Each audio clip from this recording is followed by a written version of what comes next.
یعنی وہ مکمل ریکور نہیں ہو چکا تھا، وہ ریکور ہو رہا تھا اور آپ نے فزیکل کانٹیکٹ اس کے ساتھ کر لیا، تو نتیجے کے طور پر آپ اس پیچش کا شکار ہو گئے۔ اس مرض میں جو سمٹم ہمارے سامنے آتے ہیں، یعنی باسائلری ڈیسینٹری میں جو سمٹمز ہمارے سامنے آتے ہیں، ان میں ایک تو ڈائریا ہوتا ہے اور ڈائریا میں خون ہوتا ہے۔ پھر سب سے جو تکلیف دہ حالت سامنے آتی ہے وہ یہ کہ پیشنٹ سٹول کر چکتا ہے، فارغ ہو گیا، لیکن اس کے باوجود وہ فلش سے کموڈ سے اٹھ نہیں پاتا، کیونکہ سینسیشنز اس طرح کی ہوتی ہیں کہ جیسے ابھی پخانہ مزید آنے کو ہے، اور وہ 10 منٹ تک 15 منٹ تک وہ جو ہے باتھ روم میں بیٹھا رہتا ہے، لیکن اس کی کیفیت جو ہے وہ اس کو اجازت نہیں دیتی کہ اٹھ کے باتھ روم سے باہر آ سکے۔ حالانکہ باولز جو ہیں اس کے بالکل خالی ہوتے ہیں، لیکن سینسیشنز اس کی اس طرح کی ہوتی ہے، مقد کا منہ کھلا ہوا ہوتا ہے، مقد کا منہ بند نہیں ہوتا، لہذا اس کو مسلسل اس طرح کی سینسیشنز آتی ہیں جیسے سٹول ابھی رہتا ہے پاس کرنے کو اور وہ باتھ روم میں بیٹھا رہتا ہے۔ پھر پیٹ میں درد پایا جاتا ہے اور بخار بھی ہو سکتا ہے۔ جو امیبک ڈیسینٹری ہے یہ عام طور پر ان لوگوں کو ہوتی ہے جو ایسی خوراک یا ایسا پانی استعمال کر لیتے ہیں جو پخانے سے آلودہ ہوا ہوتا ہے، جیسے کہ کسی نے جیسے جو لوگ بازاری چیزیں کو استعمال کرتے ہیں، اور ظاہر ہے بازار میں اگر آپ دیکھیں تو جہاں گندگی کے ڈھیر لگے ہوتے ہیں وہیں پر آپ ریڑھی لگا کے بیٹھے ہوتے ہیں، وہیں پر آپ کھڑے ہو کے نان چنے کھا رہے ہوتے ہیں یا دوسری خوراک جو ہے وہاں پہ کھا رہے ہوتے ہیں، اور وہاں پہ جو مکھیاں ہیں وہ اگر خوراک کو آلودہ کر رہی ہیں، یا آپ نے وہاں پر جو پانی ہے وہاں پر استعمال کیا وہ جو ہے وہ پخانے سے آلودہ ہوا ہے، اور اس کے نتیجے میں وہ بیکٹیریا جو پیراسائٹ ہے وہ آپ کے اندر چلا گیا ہے، تو نتیجے کے طور پر آپ اس ڈیسینٹری کے شکار ہو سکتے ہیں۔ تو یہ جو امیبک ڈیسینٹری ہے یہ بھی بڑی خطرناک ہوتی ہے، سویر ہوتی ہے، کیونکہ اس کے اندر بڑے ہی شدید جو ہے کریمپس پڑتے ہیں، پیٹ میں بہت شدید درد آتا ہے، پانی کی طرح ڈائریا ہوتا ہے، اور اس میں بلڈ بھی ہو سکتا ہے، پھر میوکس بھی ہو سکتی ہے، پس بھی اس میں پائی جا سکتی ہے۔ اس پیچش کی وجہ سے بخار ہو جاتا ہے، کپ کپی طاری ہو جاتی ہے، اور پیشنٹ جو ہے بہت زیادہ نڈھال ہو جاتا ہے۔ ایسے لوگ جو جن کے امیون سسٹم بہت کمزور ہوتے ہیں، یا وہ لوگ جو کینسر کے مرض کا شکار ہوتے ہیں، حاملہ خواتین، نوزائیدہ بچے، یا ایسے لوگ جن کی خوراک جو ہے وہ صحیح نہیں ہے، اس پیچش کا زیادہ شکار بنتے ہیں۔ یعنی ان میں امیبک ڈیسینٹری جو ہے اس میں مبتلا ہونے کا رجحان جو ہے وہ زیادہ پایا جاتا ہے۔ اور جس طرح ہر دفعہ میں کہتی ہوں کہ ہماری ہومیوپیتھک میڈیسن جو ہے وہ مختلف امراض کو بڑی کامیابی کے ساتھ کور کرتی ہے، تو یہ پیچش کا جو مرض ہے یہ بھی ہومیوپیتھی میں بڑی کامیابی کے ساتھ اس کو ٹریٹ کیا جاتا ہے، لیکن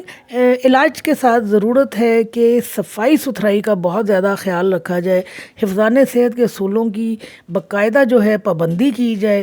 ارد گرد کے ماحول کو صاف رکھا جائے، کھانا پکانے سے پہلے ہاتھوں کو بہت اچھی طرح دھویا جائے، واش روم سے اگر آپ آ رہے ہیں تو آپ جو ہیں اپنے ہاتھوں کو بہت اچھی طرح دھوئیں، کسی طرح کی گندگی جو ہے وہ آپ کے ہاتھوں پہ نہیں رہنی چاہیے۔ آپ دیکھیں یہاں پھر وہی بات آ گئی کہ صفائی نصف ایمان ہے، اور ہمارے نبی کریم صلی اللہ علیہ وسلم کی سنت کیا ہے کہ ہر ہفتے اپنے ناخن تراشے جائیں، جمعے والے دن اپنے ناخنوں کو تراشا جائے، کہ ناخنوں کے اندر بہت زیادہ گندگی رہ جاتی ہے، اور جب یہی گندگی ہمارے کھانے میں، ہمارے کھانے پینے والی چیزوں میں شامل ہوتی ہے تو پھر ہم بیماریوں کا شکار ہو جاتے ہیں۔ لہذا ہومیوپیتھک میڈیسن استعمال کرنے کے ساتھ ساتھ آپ نے اپنے پیشنٹ کو لازمی بتانا ہے کہ اس نے پرہیز کیا کرنا ہے، اور پرہیز صرف یہی ہے کہ وہ اپنی صفائی ستھرائی کا بہت زیادہ خیال رکھے۔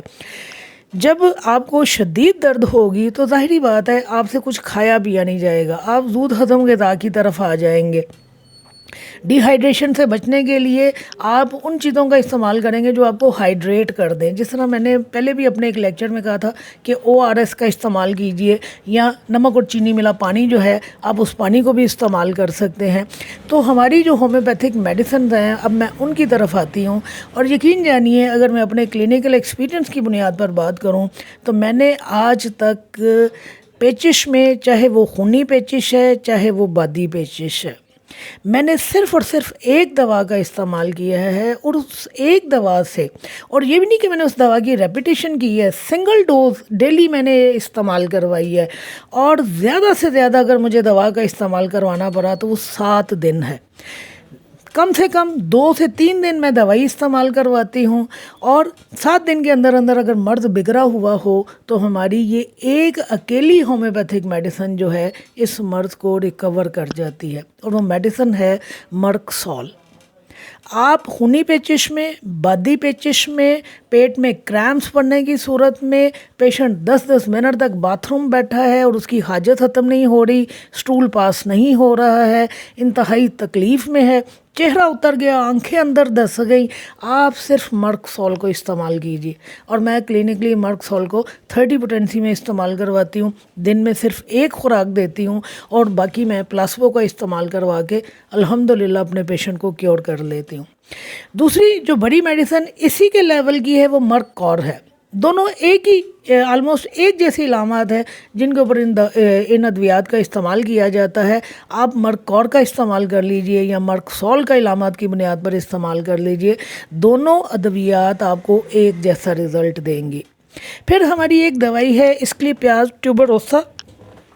یہ اس پیچش میں استعمال کی جاتی ہے جس میں مریض کو اس طرح کا احساس پایا جاتا ہے جیسے پیٹ کے اندر آگ کی ندی بہہ رہی ہے۔ لہذا اگر پیچش میں یہ احساسات پایا جائے تو آپ اس دوا کو استعمال کروائیے۔ باقی بے شمار ادویات ہیں جن کو ہم کریکٹرسٹک سمٹمز کی بنیاد پر استعمال کروا سکتے ہیں، ٹوٹیلٹی آف سمٹمز کی بنیاد پر استعمال کروا سکتے ہیں، لیکن یہ 2 وہ میڈیسنز ہیں مرکسول اور مرکور۔ مرکور تو میں اس لیے آپ کو بتا رہی ہوں کہ مرکور بھی ٹاپ گریڈ میڈیسن ہے۔ میں نے شاید 1 آدھ دفعہ پیچش میں مرکور کو استعمال کروایا ہے، ورنہ اب تک میں نے مرکسول کے علاوہ کسی دوسری دوائی کو پیچش میں استعمال نہیں کروایا۔ یہ اپنے اپنے کلینکل ایکسپیرینس کی باتیں ہیں، تو آپ اگر چاہیں تو کوئی بھی میڈیسن استعمال کروا سکتے ہیں۔ میں آپ کو کچھ میڈیسنز کے نام بتا دیتی ہوں جو پیچش میں استعمال ہوتی ہیں۔ ان میں ایک کیپسیکم ہماری میڈیسن ہے جو اس مرض میں استعمال کی جاتی ہے، اور پھر کینتھیرس ہے۔ کینتھیرس کا کریکٹرسٹک کیا ہے کہ پیشنٹ کو خونی پیچش تو ہوتی ہے لیکن ساتھ میں یوں لگتا ہے کہ جیسے انٹسٹائن میں سے چھلکے اتر کے آ رہے ہیں، یعنی انٹسٹائن جو ہے وہ کٹ کر جو ہے پخانے میں باہر آ رہی ہے۔ پھر اگر ایبڈومینل پین پائی جا رہی ہے پیچش کے ساتھ اور پخانہ کرنے کے بعد کئی گھنٹے تک اذیت ناک درد پائی جاتی ہے تو کولچیکم کو استعمال کروایا جاتا ہے۔ ایلوز کو اس وقت استعمال کروایا جاتا ہے کہ جب پخانے جیلی کی طرح ہوتے ہیں، یعنی